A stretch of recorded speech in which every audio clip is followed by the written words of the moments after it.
Un qui a passé son temps à faire ses preuves. Notre invité du jour est un homme multidimensionnel.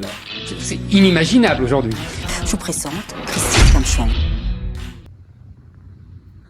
Alors bonjour, j'espère que vous allez bien. Aujourd'hui, on va parler d'un sujet assez intéressant. Alors je discutais avec l'un de mes collaborateurs.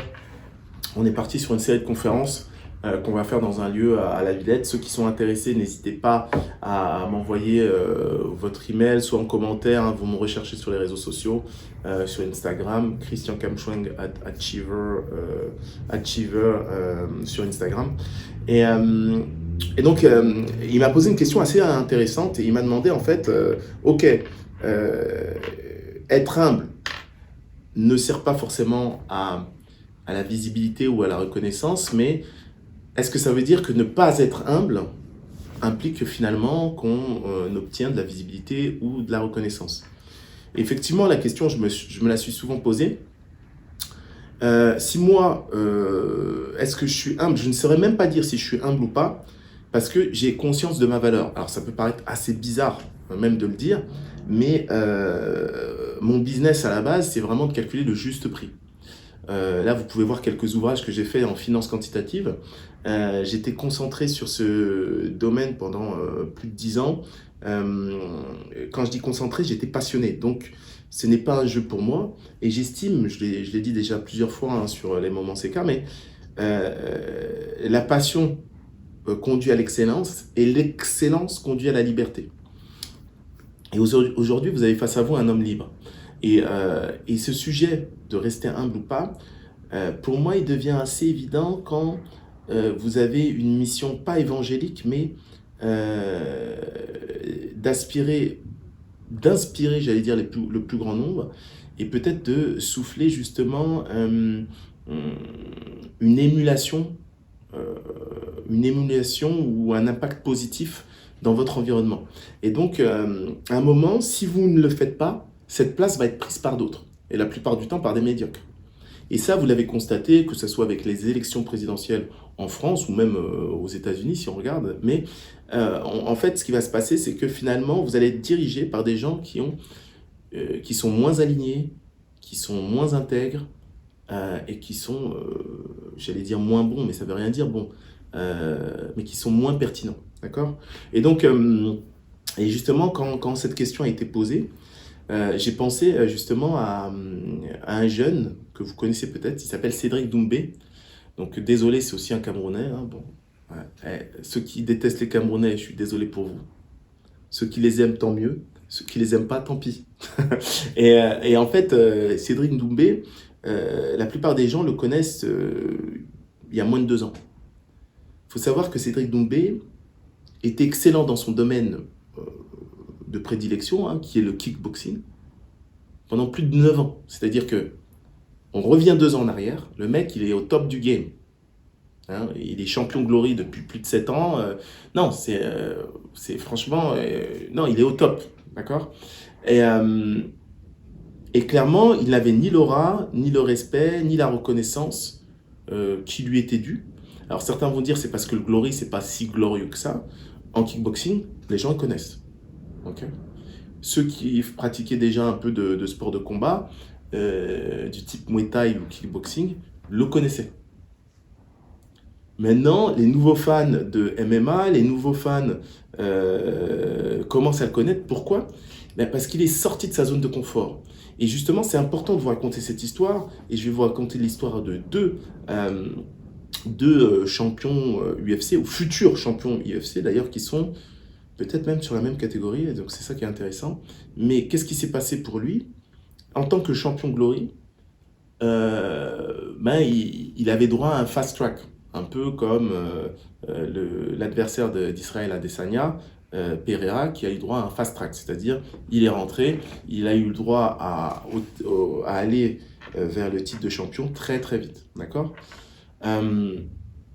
Cédric Doumbé aurait dû commencer à Paris lors du premier événement UFC parisien. Ça ne s'est pas fait parce qu'on a détecté chez lui un problème physiologique. Il avait une sorte de caillou dans le sang, apparemment. dans le cerveau, pas dans le sang, dans le cerveau. Et donc on aurait refusé, les docteurs auraient refusé sa participation. Et donc là, lui qui revient avec son bagage Glory, pour le premier événement en France de l'UFC, c'était une transaction limite gagnant-gagnante entre l'UFC et lui. Lui, il allait augmenter sa fanbase, l'UFC allait rentrer en force en France. Ça ne s'est pas fait à cause de ça malheureusement, mais vous voyez très bien que dès que ça ne s'est pas fait, en fait, il a perdu en cote. Pourquoi ? Parce que même s'il allait chez les compétiteurs de l'UFC, on allait lui demander pourquoi tu n'es pas allé à l'UFC. Et donc là, il était un peu embêté. Donc, il a fait des contre-examens. Effectivement, on lui a dit que c'était une erreur. Mais maintenant, si tu te remets dans la table des négociations avec l'UFC, à quoi tu sers à l'UFC ? Tu sers moins qu'avant. Donc, le deal que je t'avais proposé à tant T0 où on s'installe en France, vous imaginez bien les Dana White, ça ne peut plus être le même. Et donc, on allait te proposer beaucoup moins d'argent. Donc, qu'est-ce qu'il s'est dit ? Il faut que je trouve un leverage. Et il a commencé à s'attaquer publiquement, il a créé sa chaîne, à s'attaquer publiquement à toutes les stars de l'UFC et même au-delà. En fait, c'est très compréhensible. Et si vous regardez, ça ressemble beaucoup à la carrière de 50 Cent, la carrière musicale, parce que les jeunes ne savent pas que 50 Cent a été une star de la musique. Et autant il avait du talent musicalement, on va dire, je n'essaie pas de le discréditer, mais ce qu'il a fait connaître, c'est sa proportion à s'attaquer à sa posture. Quand il s'attaquait à des légendes, il y allait, franco, il balançait des noms, à une époque où on avait arrêté ça.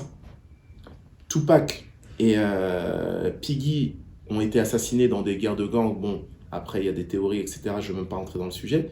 Mais on avait arrêté cette guerre East-West. On avait arrêté tout ça. Et 50 Cent, il est rentré en plein dedans. Et c'est comme ça qu'il s'est fait connaître. C'est comme ça qu'il a eu son premier label. C'est comme ça qu'il s'est créé un nom.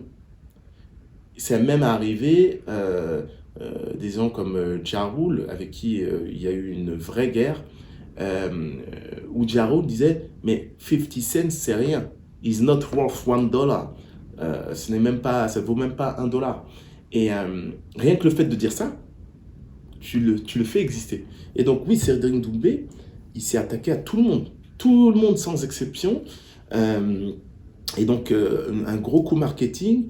Et donc il a fait le buzz. On a commencé à s'intéresser à lui, à se dire mais c'est vrai qu'on ne connaissait pas et tout. Mais le mec, c'est un peu comme le Dr Raoul. N'hésitez pas à revoir les vidéos que j'ai faites dans le passé. Mais c'était une star avant le Covid, Dr Raoul. C'était une star avant le Covid. Un autre qui a fait à peu près la même chose, c'est Colby Covington. Il était très bon. On a voulu le virer de l'UFC parce que ses fights n'étaient pas excitants. Donc il s'est créé un persona et c'est ce persona qui a créé une fanbase, une aura dans les réseaux sociaux qui lui a permis de leverager son existence ou sa pérennité à l'UFC. Et donc maintenant, c'est très important qu'à un moment, on ait cette possibilité de reconnaître, surtout dans un monde marketing, qui est qui. Cédric Doumbé est excellent avant de devenir une star des réseaux sociaux. C'est ça qu'il faut vous dire. Mais il a dû passer par les réseaux sociaux pour gérer sa carrière en MMA. Et donc très bientôt, on va faire des conférences justement sur ça. En ce qui concerne ma personne, il faut savoir que j'étais très très bon dans mon domaine. Je continue à l'être. Ça m'arrive encore d'écrire des articles de maths financière. En ce moment, je suis sur des problématiques ESG, etc. Mais je suis toujours relevant et à l'écoute. Donc les livres que j'ai écrits sont toujours aussi pertinents. En tout cas, n'oubliez pas, prenez soin de votre conscience et on dit à très bientôt. Bye. Qui a passé son temps à faire ses preuves. Notre invité du jour est un homme multidimensionnel. C'est inimaginable aujourd'hui. Je vous présente Christine Kamchian.